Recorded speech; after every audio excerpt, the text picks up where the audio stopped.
దేవుని నామానికి మహిమ కలుగును గాక. నా పేరు విజయభాస్కర్ రావు. మాది నంద్యాల జిల్లా, ఆంధ్రప్రదేశ్. ఈరోజు నేను చెప్పాల్సిన సాక్ష్యం ఏంటంటే, నా జీవితంలో జరిగిన గొప్ప అనుభవం అని కాదు, కానీ నా జీవితంలో దేవుడు చేసిన గొప్ప మేలు. ఈ మేలు మీ అందరితో పంచుకోవాలని ఆశపడుతున్నాను.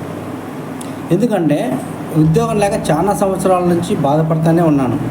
కానీ దేవుడు నా జీవితంలో ఆ గొప్ప అవకాశాన్ని ఇచ్చాడు. అది ఏ విధంగా ఇచ్చాడంటే, నా పరిస్థితి గురించి నేను నా స్నేహితులతో పంచుకున్నప్పుడు వాళ్ళు ఏం చెప్పారంటే, ఒక దైవజనుడు ఉన్నాడు. ఆ దైవజనుడి పేరు మిల్కీ ప్రవక్త గారు. అతని దగ్గరికి మీరు వెళ్తే దేవుడు మీ గురించి ఏదైతే బయలుపరుస్తాడో ఆ విషయం మీతో ఖచ్చితంగా చెప్తాడు. దేవుని కార్యం మీకు 100% జరుగుతుంది అని చెప్పాను. ఆ విషయాన్ని నేను నమ్మాను. ఆ మిల్కీ గారు ఎవరో నాకు తెలియదు. సికింద్రాబాద్లో ఆదివారం రోజు ఆయన ప్రేయర్ మీటింగ్ ఉంటుంది, 10:30కు వెళ్ళండి అన్నారు. ప్రయత్నం చేసి వెళ్ళాను. ప్రయాణం చేయడానికి రైల్వే టికెట్ ఎప్పుడు అయినా కన్ఫామ్ అవుతాయి, కానీ 10వ నెంబర్ వెయిటింగ్ లిస్ట్లో ఉన్నాను, కన్ఫామ్ కావాలి. వారం రోజుల ముందు బుక్ చేసిన రిటర్న్ టికెట్లు కూడా చాలా కష్టం అయిపోయింది. ఎందుకంటే దైవజనం ద్వారా ఒక దేవుడి కార్యం మనకు జరిగేటప్పుడు అనేక రకాల సమస్యలు అనేవి ఎదురవుతుంటాయి. ఆ విషయం నాకు బాగా తెలుసు. ఆ మిల్కీ గారు తెలియకపోయినా ఆ పాస్టర్ గారి దగ్గరికి వెళ్ళాలనే ఆశతో వెళ్ళిపోయా. ఎందుకంటే నా జీవితంలో నాకు ఖచ్చితంగా మేలు జరగాలి. నా పరిస్థితి అలా ఉంది. ఆ పరిస్థితికి తగినట్టు ఏమన్నంటే, ఖచ్చితంగా ఈ దైవజన దగ్గరికి నేను వెళ్ళి నా ప్రాబ్లం చెప్తే ఖచ్చితంగా దేవుడు నాకు మేలు చేస్తాడు అన్న ఉద్దేశంతో వెళ్ళాను. ప్రేయర్ అయిపోయింది. ఆయన ప్రత్యేకం ప్రార్థన చేయడం మొదలుపెట్టాడు. చాలామందికి చేశాడు. ప్రవచనాలు చెప్తూ వస్తున్నాడు. నా జీవితంలో కూడా నాకు మంచి ప్రవచనం చెప్పాడు. ఏంటంటే, ఇప్పుడు దాకా నీకు లేవు, కొన్ని బిల్లులు రెక్కపోయినాయి గవర్నమెంట్ దగ్గర, అవి కూడా త్వరగా రిలీజ్ కాకపోతున్నాయి అన్నాడు. ఆ విషయం నేను ఆయన చెప్పలేదు, కానీ నాకే చెప్పాడు. అవి కూడా వస్తున్నాయి అనేసి. పిల్లల విషయం కూడా చెప్పాడు. కొడుకులు ఉన్నారా అన్నాడు. లేరు అన్నాను. కూతురులే 2 అన్నాను.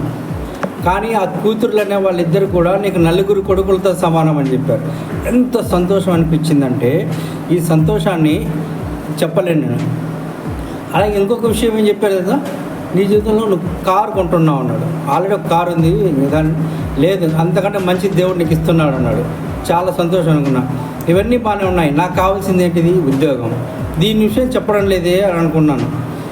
ప్రభువా, ఏంటి నా పరిస్థితి అని అనుకుంటున్నాను. బ్రదర్ గారు అన్న చెప్పాడు, నీ పేరు విజయభాస్కర్. నీ జీవితంలో ఇప్పటి వరకు విజయం అనేది సరిగా లేదు, కానీ దేవుడు నీకు విజయం అనేది ఈ రోజు నుంచే, ఇప్పటి నుంచే ఇస్తూ ఉన్నాడు. ఆమేన్. ఆ మాట వినగానే ఎంత సంతోషం అనిపించిందంటే, దేవుని ఆత్మ తాకింది. ఆ విషయం నాకు ఎప్పుడు చెప్పాడు? 25 మే చెప్పాడు. చాలా సంతోషం అనిపించింది.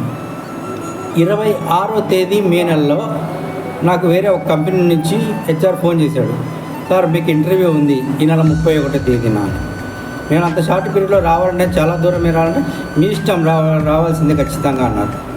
సరే, వెంటనే ఏమనిపించిందంటే, నిన్న దైవజనుడు చెప్పాడు 25వ తేదీన, 25 మే నెలలో చెప్పాడు. 26 మే నెల 2025లో వెంటనే అక్కడి నుంచి ఫోన్ రావడం చాలా సంతోషంగా అనిపించింది. ఆ కంపెనీకి అప్లై చేసి మర్చిపోయా. ఎందుకంటే దాదాపు చాలా రోజుల క్రితం అప్లై చేసి, కొన్ని నెలల క్రితం అప్లై చేసి వదిలేసా. రాదు అనుకున్నా. కానీ దేవుని గొప్ప విషయం ఏంటంటే, అది ఫోన్ వచ్చింది. 37వ తేదీ వెళ్ళా ఇంటర్వ్యూకి. ప్రభువా, నా జీవితంలో ఇప్పటిదాకా విజయం లేదన్నావు, ఈరోజు విజయం స్టార్ట్ అయిందన్నావు. ఆదివారం నుంచి శనివారం రోజు ఇంటర్వ్యూకి వచ్చాను అనుకున్నాను. శనివారం రోజు ఇంటర్వ్యూ అయిపోయింది. వెంటనే ఓకే చేశారు. అదే రోజు ఆఫర్ లెటర్ కూడా ఇచ్చారు.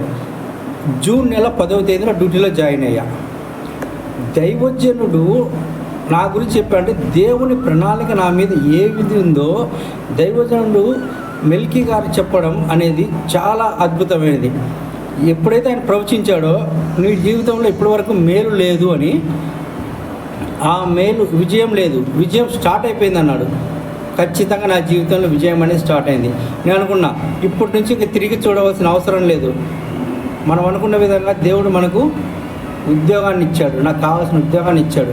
కాబట్టి దేవుడు మన పట్ల గొప్ప ప్రణాళిక కలిగి ఉన్నాడు. ఈ విషయాన్ని ప్రవక్త ద్వారా మనకు బయలుపరిచాడు. అంటే ప్రవక్త ద్వారా మనకు బయలుపరిచాడంటే, మన జీవితంలో యేసయ్య ఎన్నో మేళ్ళు చేస్తున్నాడు. ఆ మేళ్ళు మనం తెలుసుకోలేకనున్నాం. ఇలాంటి దైవజనుల ద్వారా మనం తెలుసుకోవడం ఎంతో గొప్ప ధన్యత. కాబట్టి యేసయ్యకే నిండు వందనాలు చెల్లిస్తున్నాను. అలాగే నా గురించి ప్రార్థన చేసి నాకు ప్రాప్తి చెప్పినటువంటి ఈ మెల్కీ ప్రవక్త గారికి కూడా నా హృదయపూర్వక వందనాలు తెలియజేస్తున్నాను. ఇలాగే అనేక మంది జీవితాల్లో కూడా గొప్ప గొప్ప కార్యాలు జరిగి వారి జీవితాల్లో కూడా సంతోషం అనేది ఇంకా అనేక రెట్లు పెరగాలనేసి మనస్ఫూర్తిగా కోరుకుంటున్నాను. అందుకే యేసు ప్రభువుకు మరొక్కసారి హృదయపూర్వక వందనాలు తెలియజేస్తూ మెల్కీ పాస్టర్ గారికి కూడా నా యొక్క హృదయపూర్వక వందనాలు తెలియజేస్తున్నాను. నా ప్రభువుకు కృతజ్ఞతాస్తుతులు చెల్లిస్తున్నాను. కాబట్టి ప్రతి ఒక్కరు కూడా నా సాక్ష్యం విన్న తర్వాత ప్రతి ఒక్కరి జీవితంలో కూడా ఇంకా అనేక రకాల మేలు జరగాలని, ఆ మెల్కీ సేవకు ప్రవక్త ద్వారా అనేక మంది జీవితాలకు కూడా వెలుగులు రావాలనేసి, ఆ ప్రవక్త ద్వారా ప్రవచించే ప్రవచనాలు ప్రతి ఒక్కరి జీవితంలో నెరవేరాలని మనస్ఫూర్తిగా కోరుకుంటున్నాను. నాకు ఈ అవకాశం ఇచ్చి ఈ సాక్ష్యం నేను పంచుకోవడానికి నాకు ఇచ్చినటువంటి ప్రభువైన యేసుకు కృతజ్ఞతలు తెలియజేస్తున్నాను. ఆయనకి నిండు కృతజ్ఞతలు తెలియజేస్తున్నాను. మనస్ఫూర్తిగా మెల్కీ ప్రవక్త గారికి హృదయపూర్వక అభినందనలు తెలియజేస్తున్నాను. Thank you. Praise the Lord. Praise the lord.